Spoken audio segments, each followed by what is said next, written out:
Hi, I would like to start by respectfully acknowledging the Guringai people.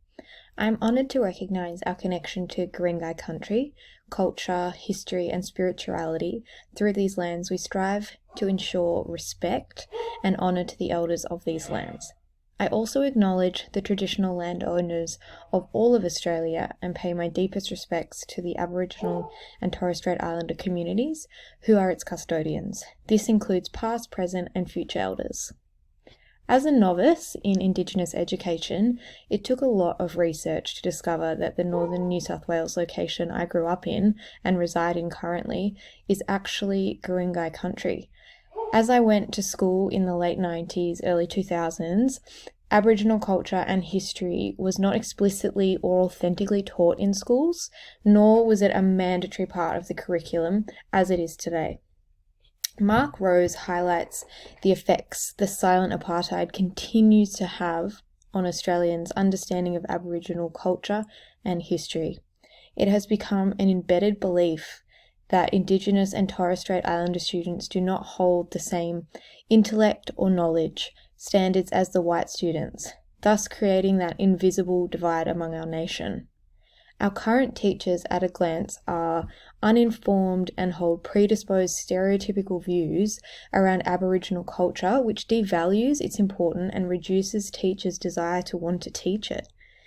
Dr. Chris Sara advocates that excellence and Aboriginal can go hand in hand and should go hand in hand.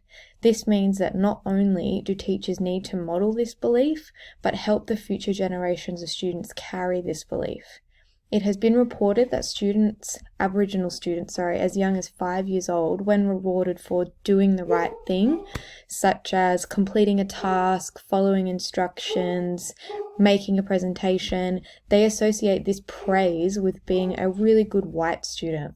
They don't associate it with their own identity as an Aboriginal or Torres Strait Islander, and therefore proving they do not perceive excellence and Indigenous go together. It is vital that we as educators develop students' personalities, personal identities, talents and skills, and do not take away from their heritage or culture to do this. These should be incorporated into a student's learning and then considered a strengths-based approach. And also incorporating the 8 ways of learning is really important in Indigenous education.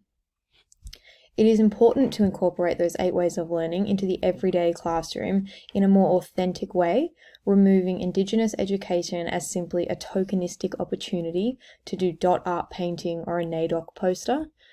For example, include yarning circles outside on the land to build student dialogue in a safe place, teach them storytelling abilities and understanding of different perspectives on tasks and on the land.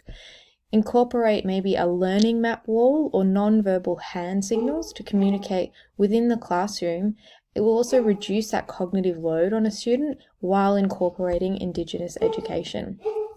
Our local man, Laurie Bimson, is a Guringai man from the Garigal clan.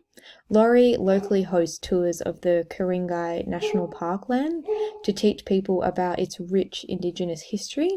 He also helps reconnect local or touring Aboriginal people with their roots and further hold that identity. It's really powerful to see. Neil Evers is another important member of the Northern Beaches community, and he often visits schools, as does Laurie, to discuss their personal stories, teach students about the significance of Welcome to Country and why it is said, and how to be respectful to the traditional landowners. They also offer interactive experiences such as making paint from rocks, which is especially engaging for the younger students. These local community members are passionate and always available to answer questions to our local community to raise awareness around Indigenous culture. Meeting local Indigenous community members is an amazing way to show students authentic and contemporary views on Aboriginal culture as well. And as an education system, we are still in a time of building awareness and appreciation towards Indigenous education. Aboriginal Culture Education Training 2022 will become available and mandatory for all teachers in New South Wales to enrich and develop their understanding of Aboriginal culture and history and give practical examples on how to incorporate Indigenous processes into the everyday classroom to give it more normality and consistency. I believe this is yet another step forward from the Kevin Rudd 2008 apology to bringing our divided nation back together.